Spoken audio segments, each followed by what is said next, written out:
Tantor Audio, a division of Recorded Books, presents An Underground Education, the unauthorized and outrageous supplement to everything you thought you knew about art, sex, business, crime, science, medicine, and other fields of human knowledge. By Richard Zacks. Narrated by Timothy Andrés Pabon. Introduction. I flunked nude figure drawing in college, and that was the most liberating moment in my education. Up to my junior year at the University of Michigan, I am forced to admit that I had always tried to get A's, that I had accepted the basic agenda of academia. But something happened that year. I started putting wise guy captions on the bottoms of those poorly drawn nudes, as in, Caesar would have never slept here. I translated the most scatological passages in Chaucer. I went off to study Italian at the University of Perugia, and wound up spending all my time in the streets, learning the language of Dante from a drunken, out-of-work Japanese tailor. To put it indelicately, I didn't have to worry about learning to roll my R's. There weren't any R's.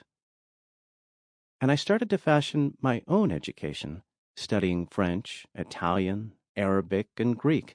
I read Homer's Odyssey in the original, and then spoofed the metrical analysis assignment given me by my professor.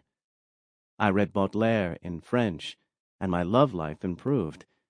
And that period of post-adolescent rebellion was when this book was truly hatched.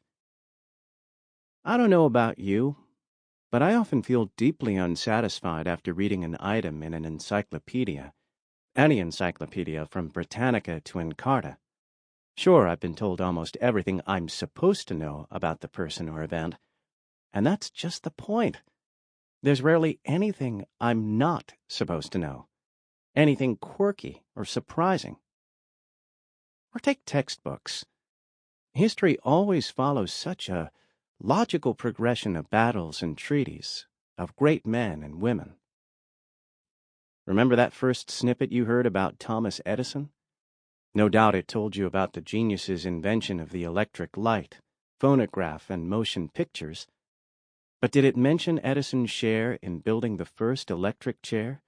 Or his brutal feud with George Westinghouse that almost led to a duel by electric jolts? I didn't think so. This book aims to begin where most encyclopedias and textbooks stop, to act as a kind of unauthorized supplement. Almost every time I read about the past, I find the approach far too logical, far too orderly, far too narrow.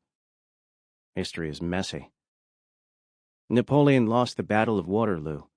Historians can cite 100 different reasons, but they rarely include the little man's hemorrhoids flaring up, which prevented this brilliant strategist from riding out and surveying the troops. Am I saying that Napoleon's painful derriere changed the course of history? Sure, why not?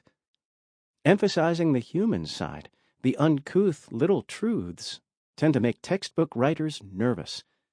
The past no longer flows from battle to battle, from age to age, with a logic that will lull you like the ticking of a classroom clock.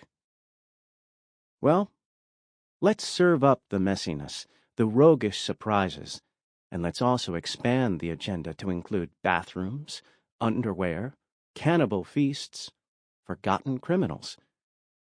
Yes, this is a book gloriously into its anecdotage, ready at a moment's notice to detour to meet Pope Alexander VI's mistress or track the medieval relic quest for Jesus's foreskin. But you know what? If you follow along these 200 or so stories, each firmly grounded in context, a surprising thing might happen to you. These disparate tales will hopefully fuse to reinvent the past for you in a way that plodding histories cannot. You will be served up brand new takes on crime, medicine, religion, business, sex, everyday life, politics. You will see great men and women taken off their pedestals. The medicine section, for instance, focuses on the often wretched state of medical care prior to the 20th century. Why don't we know more about this? It's as though some sort of professional courtesy exists. Never mentioned are the blizzard... Sample complete. Ready to continue?